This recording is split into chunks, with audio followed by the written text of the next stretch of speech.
সে আপনার গায়ে গায়ে গা লাগাবে না, গলায় গলা মিলবে না, কারণ আপনার জামা থেকে দাগ লেগেছে, আপনার জামা থেকে দুর্গন্ধ বেরোচ্ছে। যেমন দুনিয়ার জামা পরিষ্কার না করলে দুর্গন্ধ বেরোয়, কোন জায়গায় ইজ্জত পাওয়া যায় না, ওই রকম রুহানি জামাও পরিষ্কার যদি না করেন দুর্গন্ধ বেরোয়, আপনি কোন জায়গায় আপনি ইজ্জত পাবেন না, সম্মান পাবেন না। যদি আপনি দুনিয়ার এই জামাটাকে পরিষ্কার পরিচ্ছন্ন করে আর আপনি বাসে ওঠেন, আপনার পাশ থেকে কেউ সরে যাবে না, চায়ের দোকানে গিয়ে বসেন, আপনার পাশ থেকে কেউ সরে যাবে না, আপনাকে কেউ বেইজ্জতি করবে না, কেউ ছোট বড় কথা বলবে না। ওই রকম রুহানি জামা সাফ নিয়ে যদি আপনি মরে যেতে পারেন, আপনাকেও কেউ বেইজ্জত করবে না। আমার আল্লাহ আপনাকে প্রতিটা মাকামে প্রতিটা জায়গায় মর্যাদা দান করে দেবে।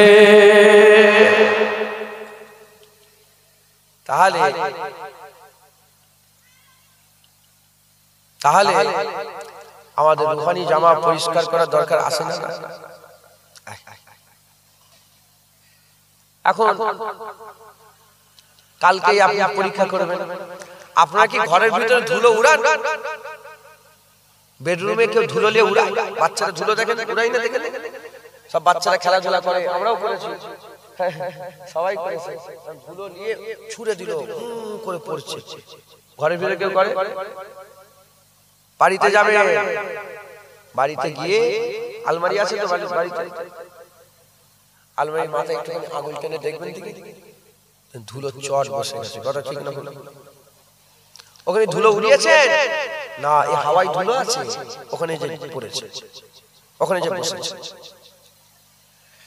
গোটা দরজা জানলা বন্ধ করে দেবে, দরজা জানলা বন্ধ করে একটা ধোয়া পরিষ্কার প্লেট, সাদা প্লেট ঘরের মাঝখানে বসিয়ে তালা মেরে দেবে।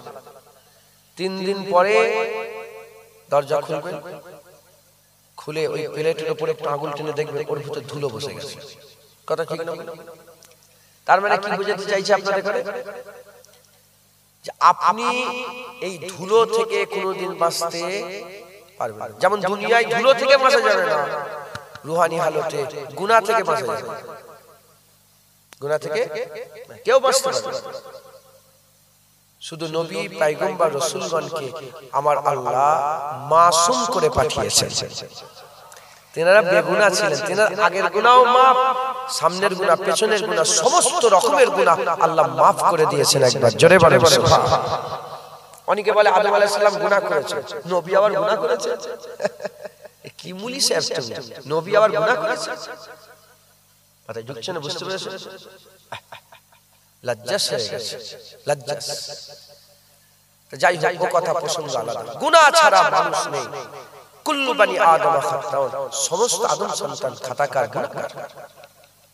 মুসলমানের ছেলেরাও, এর উম্মতিরা, আপনি গুনাহ থেকে বাঁচতে পারবেন না। যেমন দুনিয়াতে ধুলো থেকে বাঁচা যাবে না, আপনি যেখানেই যে নুকন, যে প্রান্তে চলে যান, যেখানেই নুকান, কোনো না কোনো জায়গায়, সব জায়গায় ধুলো ছাড়া মানুষ না, ধুলো ছাড়া জায়গা না, সব জায়গায় ধুলো আছে। জঙ্গলে চলে যাবেন, এখানে চলে যাবেন, ওখানে চলে যাবেন, চতুর্দিকে ধুলো আছে, ধুলো ছাড়া কোনো জায়গা নয়। এর উম্মতিরা, যেমন দুনিয়া এই জামাতে ধুলো লাগবে, এটা কোনো আশ্চর্যের বিষয় নয়। ওই রকম দ্বারা রুহানি জামাতে গুনার ধাব্বা লেগে যাবে, গুনার দাগ লেগে যাবে, ওটাও কোনো আশ্চর্যের বিষয় নয়, গুনাহ হয়ে যাবে। যেমন জামায় ধুলো লেগে যাবে, ওই রকম রুহানি জামায় আপনার দাগ লেগে যাবে। এবার কি করতে হবে? এবার কি করতে হবে? এ মুসলমানের ছেলেরা, কোনটা উপকারিতা, কোনটা আমাদের প্রয়োজন? ধুলো থেকে বাঁচা যাবে না, ও মাথা মেরে লাভ নাই। ধুলো থেকে বাঁচা যাবে না, ও মাথা মেরে লাভ নাই। আমাদের প্রয়োজন হচ্ছে কিভাবে ধুলোটাকে পরিষ্কার করা যাবে। গুনাহ থেকে বাঁচা যাবে না, গুনাহ হবে। আমাদের মেন প্রয়োজন হচ্ছে কিভাবে গুনাহটাকে পরিষ্কার করা যাবে, কিভাবে পরিষ্কার করা যাবে। জেনে রেখে দেবে, আমার আল্লাহ পাক দুনিয়াতে মিসাল স্বরূপ প্রতিটা জিনিস পরিষ্কার করার আল্লাহ পাক পন্থা করে দিয়েছে, রাস্তা করে দিয়েছে, পন্থা করে দিয়েছে, রাস্তা করে দিয়েছে। যেমন কাঁসার ঘটি বালতি আছে, ওই কাঁসার ঘটি বালতি গুলোকে পরিষ্কার করতে গেলে লেবু ঘষতে হয় আর তেঁতুলের পানি ঘষতে হয়। ওই রকম ধারা দুনিয়াতে জামা আছে, জামা পরিষ্কারের জন্য আপনাকে কি করতে হয়? সার্ফ দিতে হয়, সাবান দিতে হয়, লিকুইড দিতে হয়। ওই রকম ধারা খুব খেয়াল করে শুনে রেখে দেয়, চুল পরিষ্কার করার জন্য শ্যাম্পু মাখতে হয়, শরীর পরিষ্কার করার জন্য সাবান মাখতে হয়, জালি মাখতে হয়। ওই রকম ধারা গুনাহ পরিষ্কার করার জন্য, রুহানি জামা সাফ করার জন্য কিও জারি করতে হয়, আল্লাহর দরবারে কান্নাকাটি করতে হয়।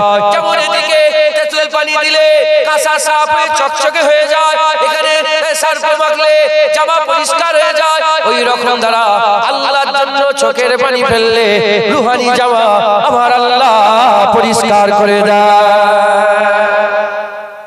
বুঝলে? প্রতিটা জিনিস পরিষ্কার করার একটা পন্থা আছে, রাস্তা আছে, একটা পথ আছে। রুহানি জামা পরিষ্কার করার পথ হচ্ছে কি? কান্না, চোখের পানি, ইয়োজারি, আহাজারি। এখন জামাই যে দাগ লেগেছে, শুনছেন? ওয়াম্মা বিনিমাতি রাব্বিকা ফাহাদ্দিস। আমি দুপুর বেলায় বেরিয়েছি, আল্লাহ পাকের শুকর আদায় করি, আমি দুপুর বেলায় বেরিয়েছি, এর থেকে বেশি লোক বসছে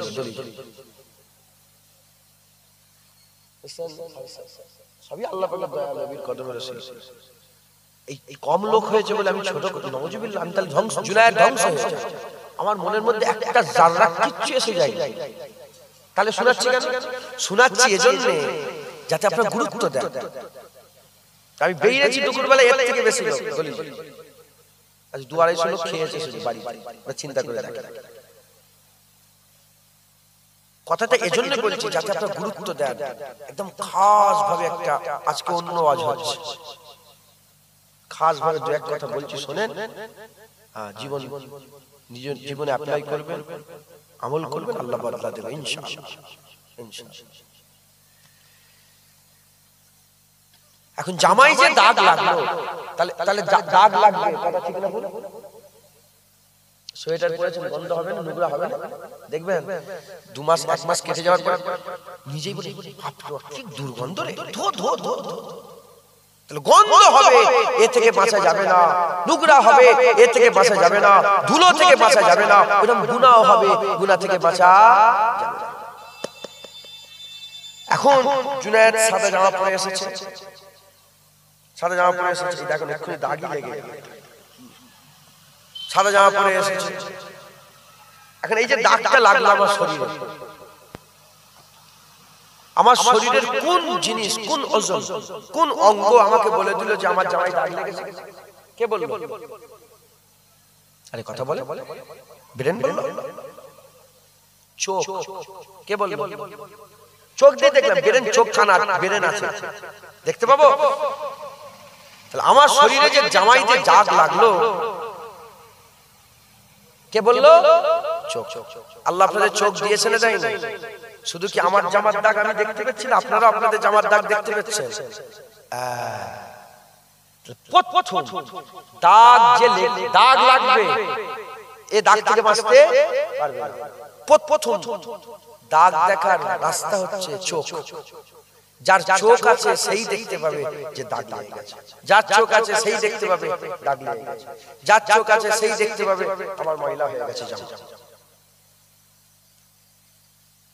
আপনারা যদি বোঝেন তাহলে আমাকে রিপিট করতে হবে, দাগ লাগবে, এটা কনফার্ম, এ থেকে বাঁচা যাবে না। এবার ধোয়ার পরিষ্কার করার রাস্তা বলছি, গুনাহ হবে, এ থেকে বাঁচা যাবে না। এবার গুনাহ মাফের রাস্তা বলছি। চোখ বলে দিল জামাই দাগ লেগে গেছে।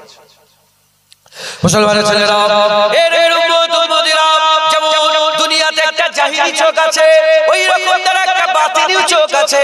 জাহিরি চোখ আছে, বাতিনি চোখ আছে, জাহিরি চোখ আছে, বাতিনি চোখ আছে। জাহিরি চোখ দিয়ে যেমন হাবিবুল্লাহ সামনে দেখতে পেতেন, হাবিবুল্লাহ হুজুর যেমন সামনে দেখতে পেতেন, বাতিনি চোখ দিয়ে আমার আকা মাওলানা রাসূলুল্লাহ আসমানের খবর বলে দিতে পারতেন। এর উম্মত